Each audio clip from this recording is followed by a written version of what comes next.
You are listening to C-Suite Perspectives, a podcast by the Conference Board. Welcome to C-Suite Perspectives, a signature series by the Conference Board. I'm Steve Odlandand, the CEO of the Conference Board and the host of this podcast series. And in today's conversation, we're going to discuss how sustainability and purpose are built into e.l.f. Beauty's business strategy. Joining me today is Tarang Amin, the Chairman and Chief Executive Officer of e.l.f. Beauty. Tarang, welcome to the show. Thank you for having me.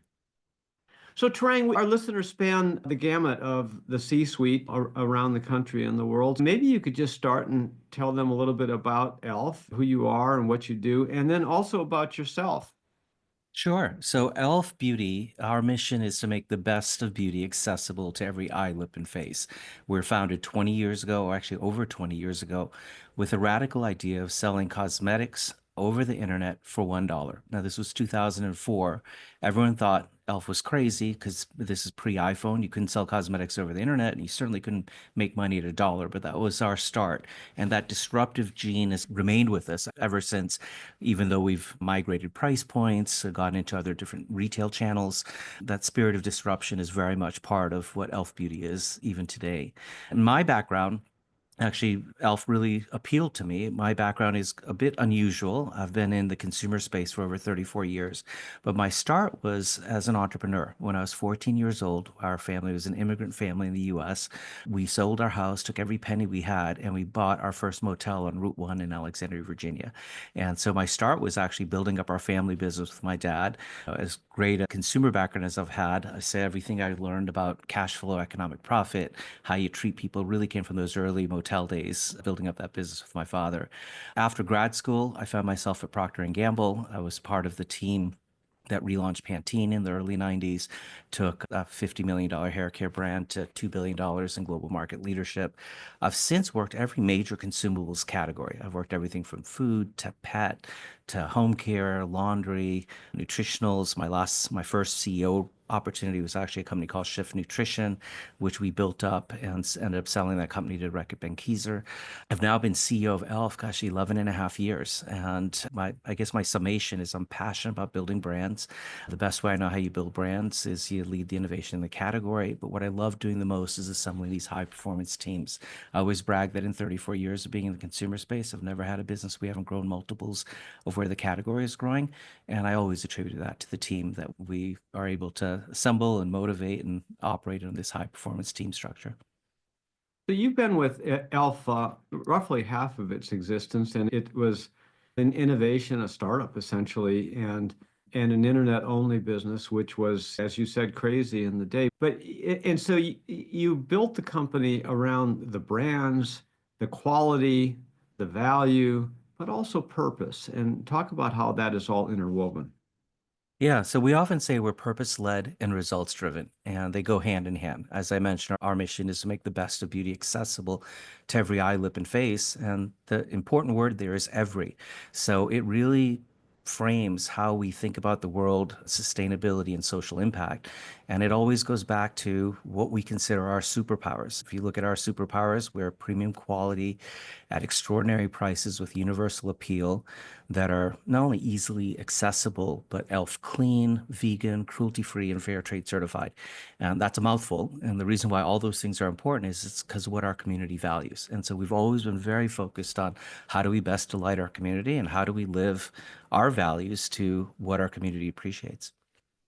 Yeah, and so how do those values interface with the products themselves? So what is it about your brands and the products themselves that have the values built in and therefore differentiate them from others in the marketplace? I'd say probably the biggest is accessibility. We don't believe you need to have a trade-off between having premium quality or prestige quality products and your ability to afford them. And so we make accessible products that consumers otherwise couldn't, that might cost $40, $50, that we can bring in less than $10, and really being able to democratize access and democratize beauty is a key part of what our mission has always been about. And so I would say that goes hand in hand with the superpowers I just talked about. These are values that are important to our community and are really engineered into every one of our products. Yeah, and sustainability is a key to your strategy as well. Talk about that. Yeah. So again, we're very much driven by what is our community value. And we were one of the first mass beauty products that actually became vegan and cruelty free. And the reason we did that was important to what our consumers valued. As we look forward, two of the key attributes that consumers are increasingly, particularly our consumers, we're the number one brand amongst Gen Z, Gen Alpha, and millennials. And when you look at that generation, they care about what are the ingredients in their products, what is the impact that you're making from a sustainability standpoint. So we're very much focused on those as well because that's what our community values. And so do you tend to skew to Gen Z? We do. We're the number one brand, I think, in the Piper Sandler survey that kind of tracks teens and their preferences. We're the number one brand with a 35% mind share. I think the second brand on that list has maybe a 9% mind share. So we're quite strong with Gen Z. As I said, also the number one brand amongst Gen Alpha and millennials. And sustainability is something that they very much care about. Yeah, and anyone who knows cosmetics knows that there's quite a price range and a value range. You started at $1. I think you're a little higher than that. But the whole point here is that it's not only sustainability, and accessibility, but it's also great value products. That's right. And that's really the core of what we're known for. Like today, our average unit retails are about $6.50. That compares to other mass brands around $10, and prestige is well over $20. So it's an extraordinary value. But I think the part that sometimes people pay attention to the price point, what's actually even more important is the quality we're able to deliver at those prices. Yeah. Now, this whole ESG world and DEI world has been under a little bit of a backlash. Some of it's political, of course, but the whole point of ESG is purpose, and that's how you identify e.l.f. Beauty is a purpose-driven organization. It was built around sustainability, built around citizenship, taking all of your various stakeholders into account. That's an incredible balancing act for you. How do you keep all of that in balance so that you're satisfying all your constituents? I think our first value is delighting our community. So what we always anchor on is what does our community value? And one of the things we're quite intentional about early on is we wanted our company to reflect our community. So our team is 74% women, 76% Gen Z and millennials, 44% diverse. Even our board of directors is 67% women, 44% diverse. We're one of only 5 public companies in the US that can say that. And again, the intention is we want our team to reflect the community that we serve. And if we do that, then that's who we are and that's what we've always been about. But your corporate strategy is built around all of these values, and sustainability and purpose are really your North Star, I guess, in your corporate strategy. A lot of people think that it's either or, right? You're either purpose driven or you've got this strategy to build shareholder value. You've got all of that interwoven into a fabric that delivers shareholder value, delivers results, but delivers it in a way that is balanced, that is sustainable, that is purpose driven. Not many organizations are successful at interweaving all of that successfully. Yeah, for us, that's always been a little bit perplexing for me of how people try to separate out the two. That we are purpose driven and results driven, and they go hand in hand. In our third quarter, we reported our 24th consecutive quarter of both net sales growth and market share growth. And they go hand in hand. So I've never understood this debate of you pick one or the other. That is actually how we deliver the results we have by having a team that reflects our community, by delighting our community, and that's how we win in the marketplace and continue to be the strongest growing beauty brand or beauty company out there. Yeah, and that's why I wanted to hit it, because it is really at the core of this ESG backlash, which is that you've got certain investor groups saying, no, you really need to focus on ESG and sustainability. You have others saying, yeah, you need to do that, but you also need to deliver results. And so therefore there's this backlash against ESG. Whereas the way that you're doing it is the right way. It brings it both together and says, no, it's not either or. It's both. You have to do both, and you can do consistent with your values and your customers. And you've done so that you are a model for all these people who are wallowing in it. And really, congratulations to you and your team for all of that. Thank you. So, have you had to shift your messaging or shift your strategy at all, given the external landscape? No, we haven't. We haven't. We've seen a number of companies that have backtracked or had to shift some of their messaging. But for us, authenticity is the key. That's what consumers trust e.l.f. in. We are who we are. We're all about accessibility. We're about inclusivity. We're about the values that we hold that are important to our community. So for us, no, we've stayed the course. And in fact, we've actually doubled down on those initiatives. Yeah, I mentioned our board stats earlier, where we're one of only 5 public companies that have 2/3 women, 44% diversity. But the fact is, we don't want to be one of only 5 public companies in the US out of nearly 4,100. So we believe business has a role for societal good. And so we have an initiative called Change the Board Game, where we served up core facts in terms of just how homogenous many of America's corporate boards are. And we are proactively championing greater diversity and greater inclusion on boards. We sponsored 40 different candidates through the National Association of Corporate Directors Accelerate program to help qualify them for board service. We've done provocative campaigns that really call out the lack of diversity. And the important thing for this is something that our community appreciates. As we put out, we had one campaign that you picture a billboard that has a bunch of pictures of a bunch of white guys on it. And the headline is "So many dicks, so few of everyone else." And the basic facts that we uncovered were there are more men named Richard, Rick, or Dick on America's corporate boards than entire populations of underserved populations, twice the number of Hispanic women, almost the same as Black women. And so our whole point is that there's nothing wrong with being a Richard, Rick, or Dick, but let's make room for others and let's have a positive stance there. So I would say, no, we're more committed than ever to make sure that we continue to live the values that have built this business. Yeah, now innovation has really been core since your founding a little over 20 years ago. Innovation started with let's go through a channel that really is not a channel yet, and that's internet only. That was unique, going to directly to younger consumers.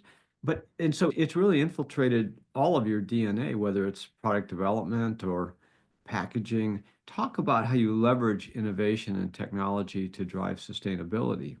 Yeah, I'd say there's 3 areas that we're really focused on. The first is that value proposition, this unique ability of delivering better than prestige quality at an extraordinary price that makes it accessible to every consumer. That's really the heart of our innovation engine is how do you deliver that level of quality at prices people can afford? And the second is in formulation. If I think about the FDA in the US only excludes 11 ingredients from cosmetics products. We don't include 2,500 ingredients in our formulation. And the reason why that's important is our consumers are very conscious of what are the ingredients in their products. And the third is in packaging.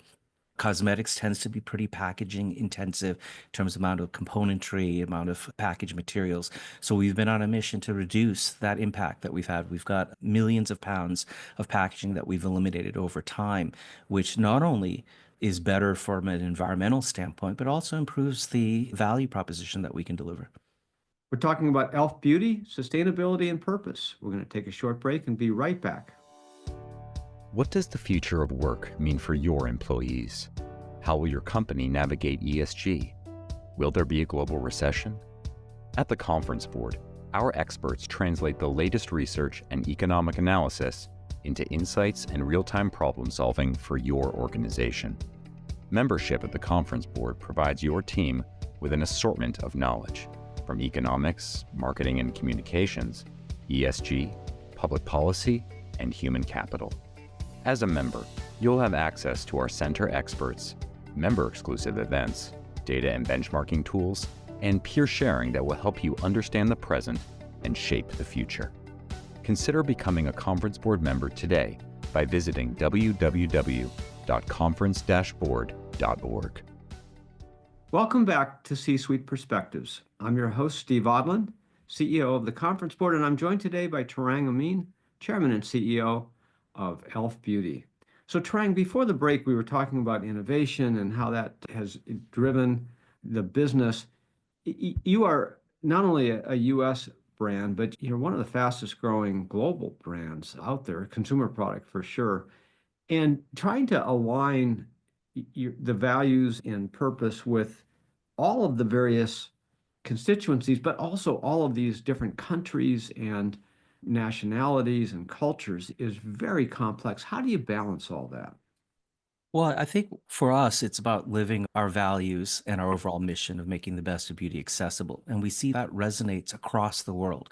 Every market we go into, we're already a top three brand in any new market that we go into because the reality is we're quite strong in social media, and a lot of that feed is consumed outside the US. And so there's already pent up demand for e.l.f. well before we get into a particular country. And what we find is the same values that our consumers in the US appreciate, that premium quality, extraordinary prices with clean formulations that are vegan, cruelty-free, and fair trade certified, actually resonate around the world. So for us, it's making sure that we're consistent in what we are delivering to consumers, regardless of what country they're in. So outside of the US, do consumers think of e.l.f. as an American brand, or do they think about it as a local brand? Both. We're definitely an American brand. Our roots are in the US and people know us as an American brand. A great story on that is I remember when we were launching the brand with Douglas in Italy. It's a premium retailer in the Italian market. We said, how much should we customize this brand for the Italian consumer? We don't even have any Italian employees. And they said, not much. Italians like hot American brands. Sure enough, the day we launched, there were lines down the block at every one of the Douglas stores.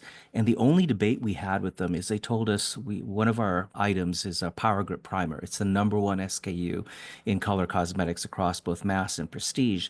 They said, but the Italians don't use primers. It's that first layer you put on before you put on makeup. And we said, look, we're a test and learn brand. Why don't we put it out there? And if it doesn't do well, we'll sub it out with another SKU. Sure enough, when we launched, not only were we the number one brand with Douglas Italy, I think our gondola is right next to Chanel. We very much belong there, but Power Grip Primer is their number one SKU. So apparently Italians do use primer. They just didn't know they needed it. And you have this great combination of people already knowing about the brand and our key items, even if they didn't exist, that entire category didn't exist in the Italian market. And again, it's the number one item across all of Douglas. And being an expert at internet marketing, e-commerce, as we used to call it, you guys are in touch. You're communicating through social media and electronic means. It's shrunk the world in every way, supply chains, but also the world's consumers look more alike than they do different, regardless of nationality. And you're really marketing to that and championing that. And I think a key part of that is also having a two-way dialogue with your community. My chief marketing officer sometimes traumatizes me by dragging me on to TikTok Live. And she'll say, all right, you've got the boss here. What do you guys want? And our community is not shy of what they want. They'll say, I remember about a year ago, I did a TikTok Live and they said, hey, there's this prestige item out there, these bronzing drops. We love them, but we can't afford $40. Bring it. And I'll look at the chat field and I'll say, okay, I got it. You want some bronzing drops? And there'll be like another 100 comments. No, we want them now, boss man. We want those bronzing drops now. I'll leave, as I said, a little bit traumatized from that TikTok Live. And I'll call up my head of innovation and say, oh, please tell me we have that in our pipeline. And she'll say, yeah, we do, but it's 18 months away. And I'm like, I can't go on another TikTok Live and hear the community ask for this again. And we moved that launch up. Within 6 months, we had them out there. And so I think that's a key part of our entire proposition is being very open to what is it that our community wants and delivering that. And that in turn drives tremendous brand love. You mentioned a few minutes ago how packaging intensive the category is and all the work that you've done there. If you think about beyond just packaging, your entire supply chain is different than your competition in the category. Responsible sourcing, transparency. Talk about your strategy in that whole area and why it's important. Yeah, so we do have a unique supply chain. Traditionally in cosmetics, you either manufacture yourself or you use third parties. And ours is a hybrid model. So we partner with like-minded suppliers who are willing to make the investments necessary to advance our business. And so our suppliers have adopted our lean manufacturing techniques to eliminate waste, improve quality as we've gone through. It's our quality people in those facilities really focused on quality assurance versus quality control. We're also the only beauty brand that's fair trade certified because we felt just as these values, it's important that how we treat our community, it's also important that the impact to our workers, that they're in facilities that treat their workers, that we measure the environmental impact, that we make continuous improvements. And so that very much, that partnership approach is very much present. And it's probably the reason why we're the only cosmetics company. I think 85% of our products are made in fair trade certified facilities, very much lives the values that we believe in. Yeah, and I think a lot of companies would love to have that, and they scratch their heads and say, "How do you do that?" So talk about some of the challenges you faced and how you overcame that to get everybody aligned. I feel it's been a journey. I go back and I say we saw that consumers felt cruelty-free was important. We set us out with our suppliers. I'll say, okay, how do we get out of, for example, our brushes, animal fibers to synthetic? And we worked on that together. And so I'd say the key word here is intentionality, listening to your community, seeing what they want, and then working together to be able to make sure that happens. Same with Fair Trade Certified. Fair Trade was not present in the beauty industry. And so we partnered with Fair Trade USA and said, all right, let's create an entirely different standard by how do we measure these facilities? How do we make sure the worker conditions are right, that we're paying attention to the environmental footprint of our manufacturing process? And so the intentionality of we feel we can do anything we set our minds to, but we need to take that intention and put the actions against it. I think this is an important point because a lot of people look at where they are and where they'd like to be, where you are, and they go, "Wow, that's just a bridge too far," and they give up on it rather than understanding you didn't get there overnight. You didn't snap your fingers. You did it one step at a time, and you got there over a long time, and you got there by integrating this business strategy with your values and everything. To people who are listening who may not be all the way to e.l.f. beauty standards. It's okay. You can get there. You have to do it intentionally. You have to want to do it, and you have to start taking the journey. And I think that's what you're saying. No, absolutely. And I think for us, the first step is always we measure any initiative we're doing by our community's values. Is it something that our community appreciates? Is it something they want? And then let's use continuous improvement. Let's start. You got to start somewhere. And then how do you improve upon that year after year? And that's what's gotten us to where we are. You used a word right there a minute ago that you measure things. And that's also something that people assume that in sustainability and in this world, it's either or, and it's not because you can achieve all that, but you have to measure it. And measuring the impact of what you're doing is important to e.l.f. Beauty as well. Talk about what milestones do you use and how do you track the progress? Yeah, so I'd say back to this false debate of its either value, it's either purpose or its results. We start with results. So we measure our results. As I mentioned, 24 consecutive quarters of not only net sales growth, but we're the only cosmetics company out of 1,000 or cosmetics brands out of 1,000 that have grown market share 24 consecutive quarters. So first, it starts with what are your overall business results? Then we look at the sub-metrics between are we making progress across each of the core areas that matter to us? So I look at our value proposition.